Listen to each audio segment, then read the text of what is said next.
right. Welcome to what is the first of hopefully many episodes of the Lyrical Breakdown.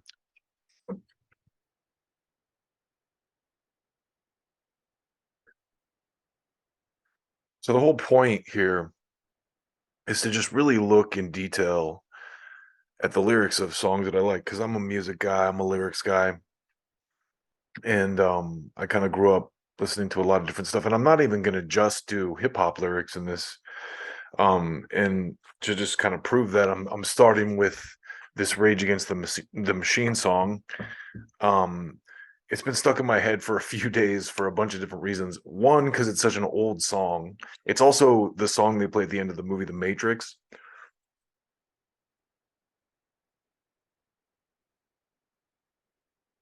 And I think that's more relevant than ever with the way everyone talks about red pill, blue pill, all this kind of crap. So I'm gonna sit here and puff on these gas hitters, and we're gonna talk about the lyrics to the song "Wake Up" by Rage Against the Machine.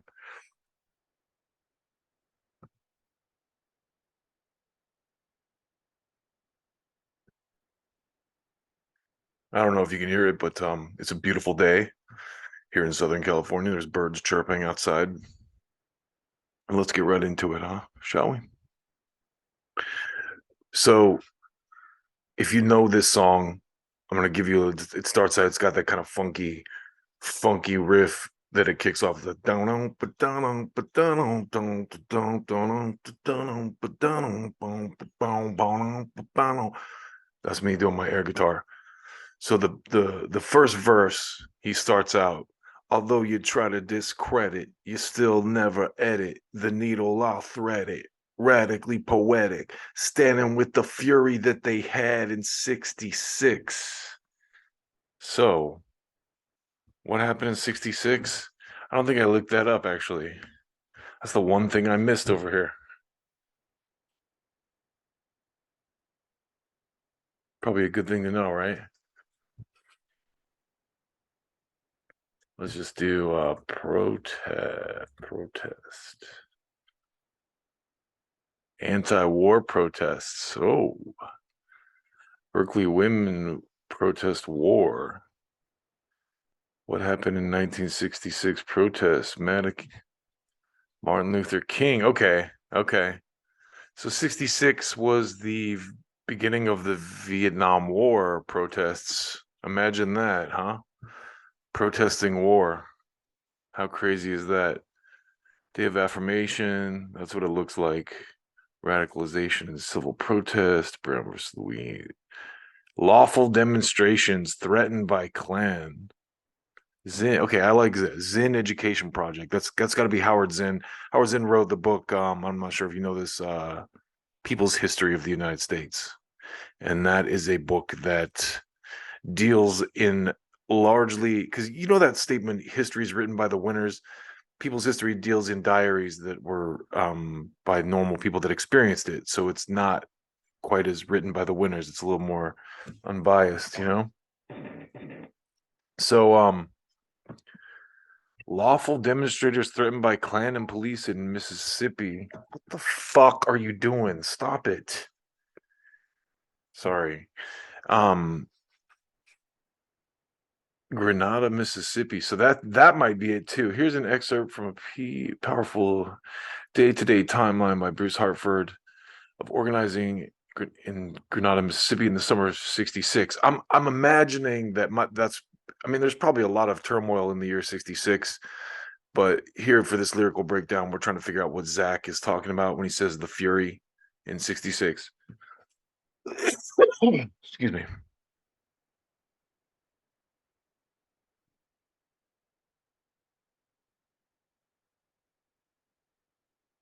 There we go. Small integrated group. So anyway, I'm not going to read all that, but you get the idea. So Zach says, standing with the fury that they had in 66, and like he double, I'm mad, still knee deep in the system shit. So I always wanted to know, you know, before I was a big hip hop head, what does E double mean? So E double is reference to Eric Sermon and and he says, like E double, I'm mad. And Eric Sermon has this song called Hostile. And he starts out, it's the E double who, the funk lord. God damn. So that like E double, I'm mad is a reference to this Eric Sermon song, Hostile. Like E double, I'm mad, still knee deep in the system. Shit. Hoover, he was a body remover. Now that's an interesting line too. And we had a president, Herbert Hoover, but this line is a reference, I am positive, to J. Edgar Hoover. And I couldn't find any specific references to J. Edgar Hoover moving bodies, but Hoover was very famously a corrupt individual. And here's a story. It was in the New York Times, but I don't have a paid subscription, so here it is again in HuffPost. But Hoover hid that some witnesses in Malcolm X assassination trial were FBI informants. And there's so many parallels to this now because you see what's happening with like January 6th and the Gretchen Whitmer thing in Michigan, where they had this plot to assassinate the governor, and it was mostly FBI agents that put it together. And then I just read a piece and did on my politics channel about this thing in Denver where they infiltrated Black Lives Matter kind of leftist protests, and they were trying to push a plot to assassinate the AG there. Just manufactured, like the FBI basically manufacturing crimes. So this is unsurprising. A Manhattan judge exonerated two men convicted of killing the revolutionary leader after decades of doubt about who was responsible for his 1965 death. So I actually watched a whole documentary on this, and believe it or not, Cory Booker was involved in it, and it's really interesting. It's on Netflix. It's called, I think it's called Who Killed Malcolm X. If you get a chance to see it. So anyway, the Hoover, he was a body remover line from this song is obviously a reference to J. Edgar Hoover and COINTELPRO operations that the FBI ran.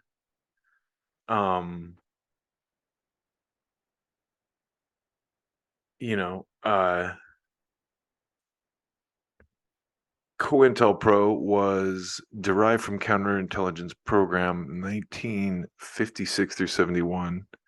Was a series of covert and illegal projects actively conducted by the United States Federal Bureau of Investigation aimed at surveilling, infiltrating, discrediting, and disrupting domestic American political organizations.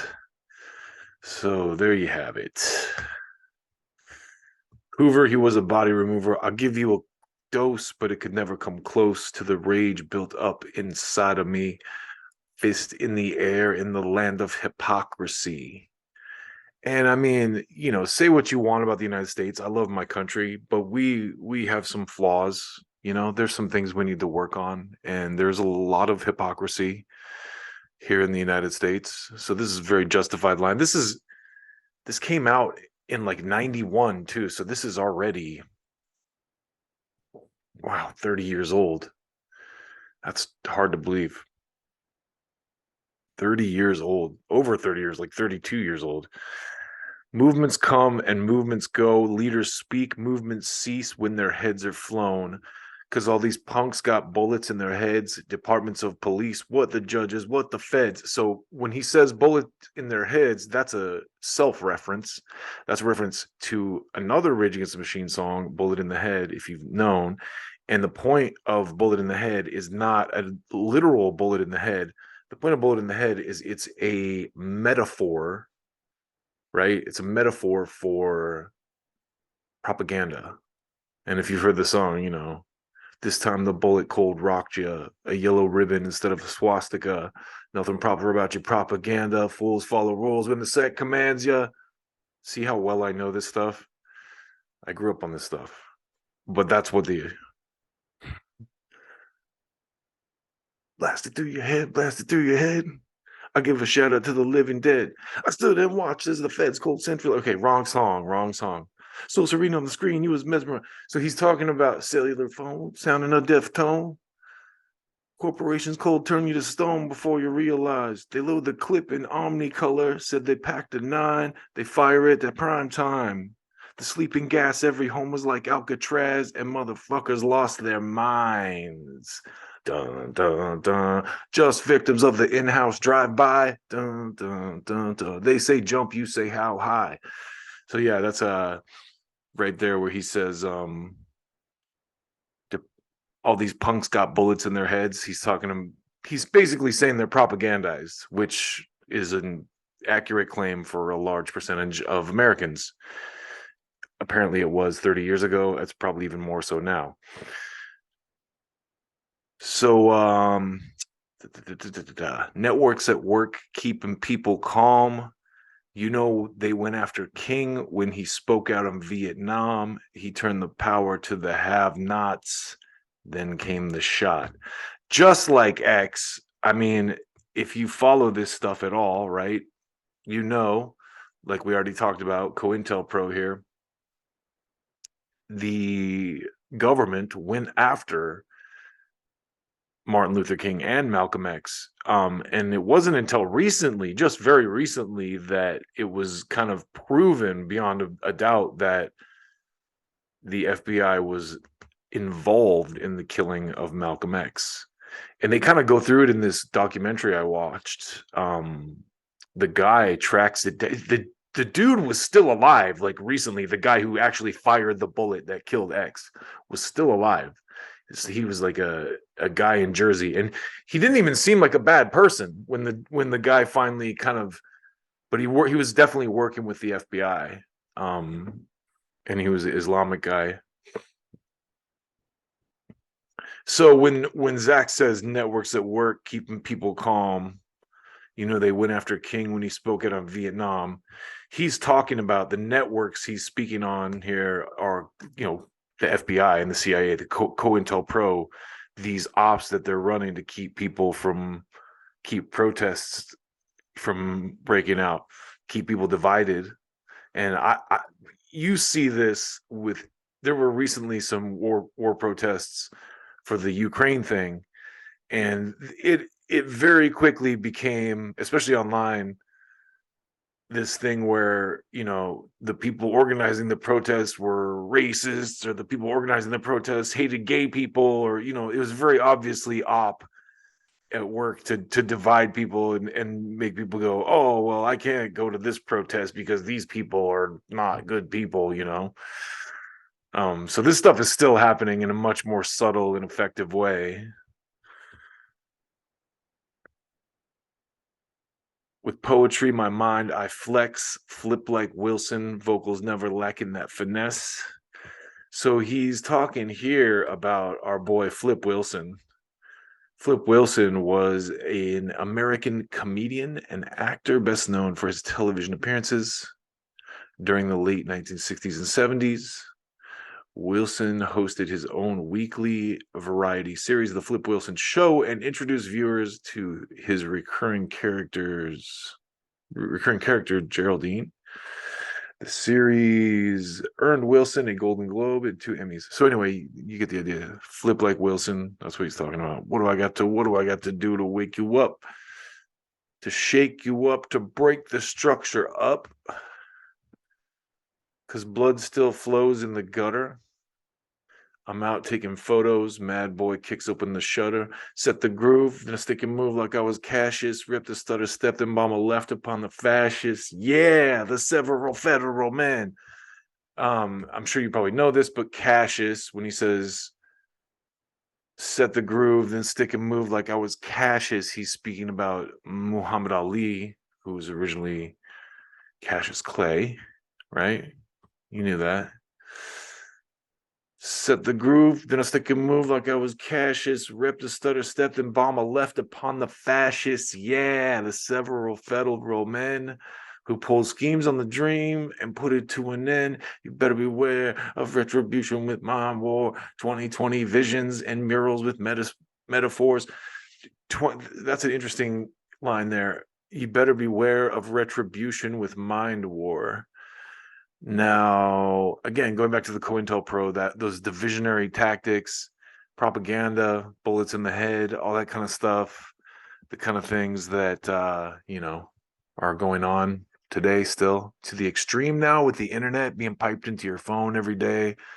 Everybody's kind of got this constant stream of information being blared at them, whether it's through their phone, TikTok, Instagram, Facebook, Twitter, YouTube, or it's through your TV, MSNBC, CNN, Fox, you name it.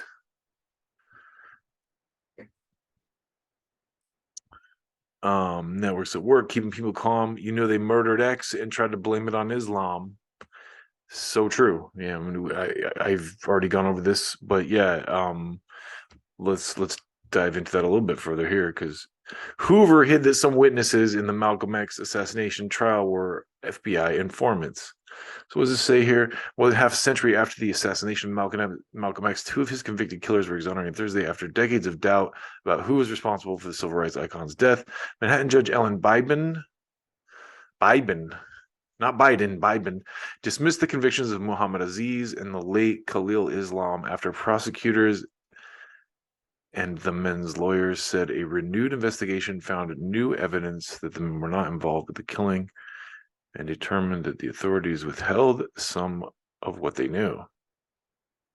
And then the end of this song is, of course, just Zach screaming, "What was the price on his head? I think I heard a shot," and "Wake up." Like, how long? Not long, because what you reap is what you sow. And that, my friends, is the first episode of the Lyrical Breakdown.